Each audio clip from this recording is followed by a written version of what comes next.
all my years of training for powerlifting and even bodybuilding, a little bit of strongman here and there, I've realized that most of my training is mostly done in one plane of movement, in the sagittal plane. Everything I do is in front of me.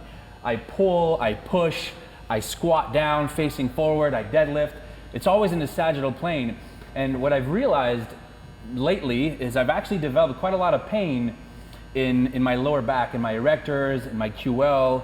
And we've had this discussion, Mai-Linh and I, about how it'd be very beneficial for guys like me, powerlifters, bodybuilders, to train in many planes of movement to avoid those injuries or those nagging pains. So why don't you, let's talk about that a little bit, because I'm really annoyed.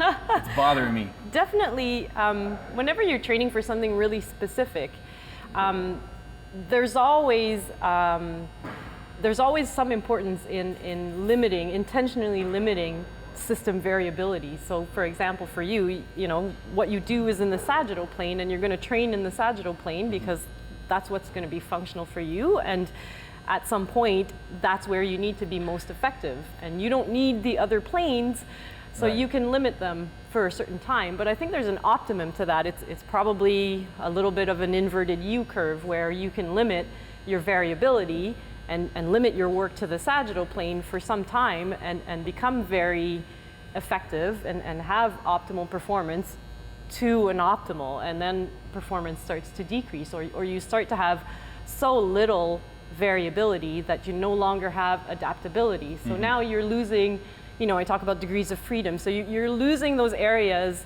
outside of the sagittal plane and outside of the movements that you're used to doing. You're losing those areas that your body can tolerate to go into, and you're restricting that range of motion. And how does that affect, like, how does pain come from that? Well, typically I think that because your degrees of freedom are so limited, because you don't go into those ranges anymore, they become ranges where you cannot go as far without potential injury or pain. And sometimes the body feels unstable there. That can create anticipation of pain. Sometimes there can be actual pain.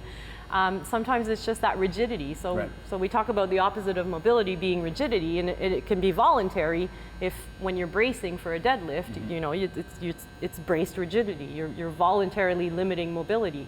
But once that becomes like a permanent thing, that rigidity, it means that every time you move outside of that limited range, you're going to have some pain because your body's no longer used to going there, and you don't have that freedom. So that small perturbation of moving outside of the range can cause some pain. Makes sense.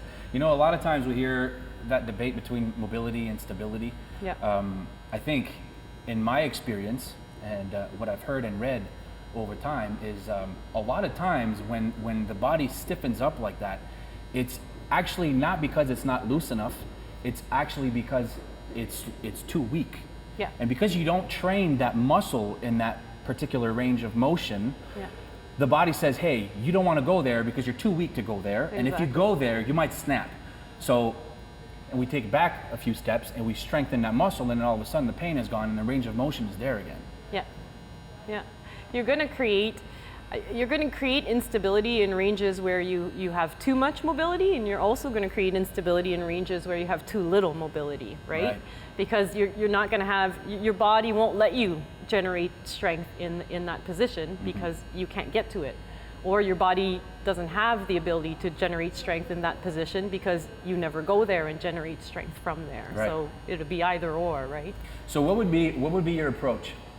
If I came to see you, someone like me came to see you and said, listen, my lower back is hurting, I'm only working in the sagittal plane. May, what can you do for me? What's your approach?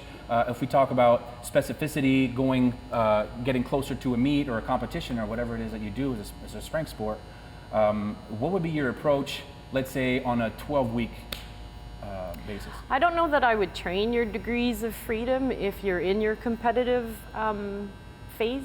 I think I would keep that for off-season? So that off-season and that initial, there's always, the beginning of off-season is always recovery for me, where athletes need to recover from what they're consistently doing. So that's where I would implement some mobility stuff. And typically, surprisingly, I would still start in the sagittal plane, but different stuff. So sagittal plane, but let's support the spine in its movement. Like unilateral Let's support the stuff. spine in unilateral stuff and spine stuff. Let's let the spine bend, flex, and extend instead of keeping it always rigid and braced. Right? When you're doing powerlifting stuff, you're constantly bracing and you want as little motion. Right? Yeah. You're not. Your spine is extending in one pillar, right? But there's Yes. movement to the spine that's vertebra to vertebra. It's So funny, I it- still it- use sagittal plane at the beginning. And that's how we coach the squat. You know, one of my foundational cues for squatting, the first one is foot mechanics, then intra-abdominal pressure, Yeah. and creating as much pressure in that cavity between your diaphragm and your pelvic floor, filling that up with air, and then contracting all around your abdomen, your obliques, and your lower back for that not to move at all. Yeah. So like you're saying, I'm kind of stuck in that mold now. Yeah. And I have to kind of move away from that and move more freely. Yeah. But so you wouldn't have me doing any other plane of movement training for now, since I'm 5 weeks out on my meet?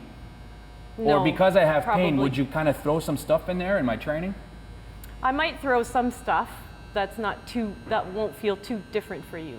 So I might throw in some light rotation stuff in a squat position or things like that. Doesn't take you too much outside of your mold, and I might work some sagittal spine stuff.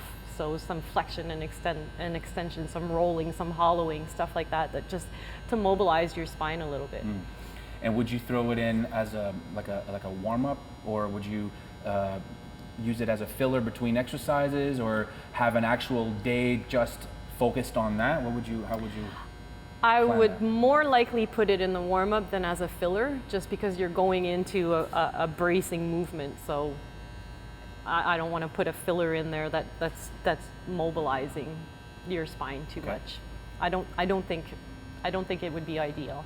So I would more likely put it in the warm up, or maybe if you have recovery days. I don't know what your preparation looks I train like 4 day to days off, day. So yeah. 4 days on, and So on I do two days an on, off 1 day day. off, 2 days on. Yeah. So on an off day might be a good idea. Okay.